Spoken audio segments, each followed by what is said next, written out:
In honor of Black History Month, we went into the halls of Lee High School to ask students and faculty about the legendary Black artist, Michael Basquiat. I have one question for you. Okay. Who is Basquiat? Who? Basquiat. Who? You don't know who he is? No. I really don't even know who Basquiat is. I heard it before, I guess in world history. Basquiat? I have no idea. No, who's that? I don't know. Do you know that he's an artist? No. Okay, so he is one of the first artists who spread graffiti and street art through the mainstream modern art. Would you like to see some of his pictures? Sure. That's cool. I like that one. That one's cool. You like the dinosaur I do.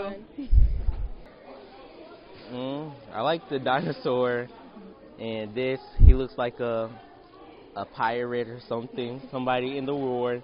It looks like a monster with dreads. I like that, yeah, I like that. Oh, wow, interesting. And I've learned to appreciate that kind of art. Because, at first it was like, oh, they shouldn't be messing up the building, but now it's a lot of artists I see do that. My name is Jessica Johnson. I am the program director for the visual art program here at Lee. I teach AP Studio Art, Art 1, Magnet 3 and 4, and Ceramic 1 and 2. Who was Basquiat? So Jean-Michel Basquiat was a New York artist. He was born in Brooklyn, and he kind of stayed there throughout his whole life. But he was an artist in all parts of his life. So he's known as being a visual artist, but he was also a performer. He was a poet. He just was all around. Anything you can imagine an artist doing and being, he was that. Basquiat lived a short life. He sadly passed at the age of 27. So he didn't live long, but in that short time frame, he made a huge impact on the art community. He started as a graffiti artist, and then he slowly elevated the platform of graffiti, which was seen as a lower art, into a fine art realm.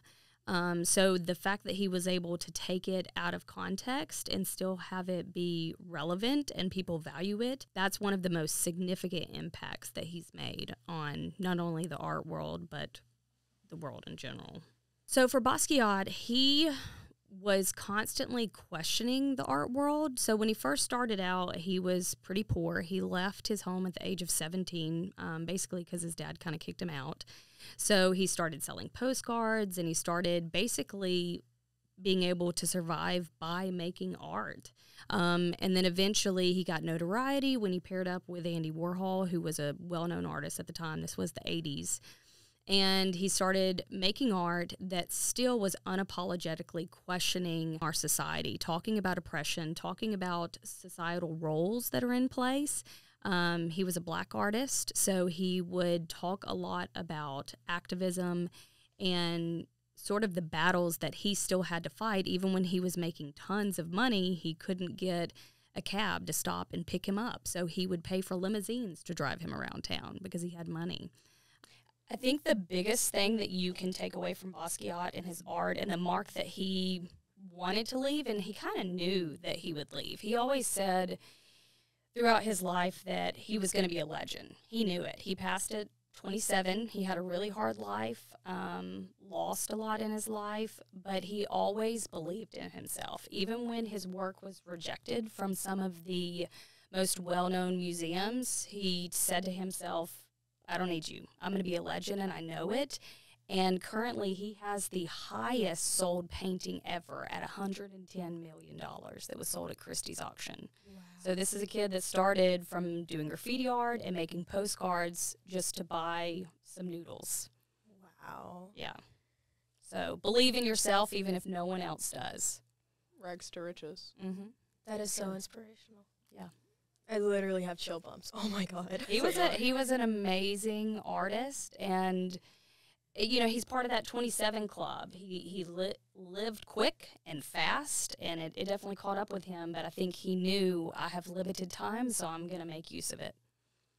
Thank you so much for talking to us today, and of course, just spreading his story. And I'm really glad that there's still people out there who, does their research and is able to make him known, even though he passed so long ago.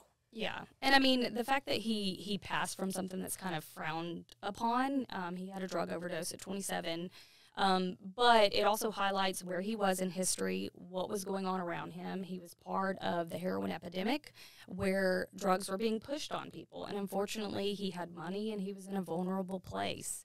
But his contribution on society and the art world will never go unnoticed. And that's a great thing about his legacy, is he's forever going to make an impact. Thank you so much. Yeah, thank y'all so much for having me.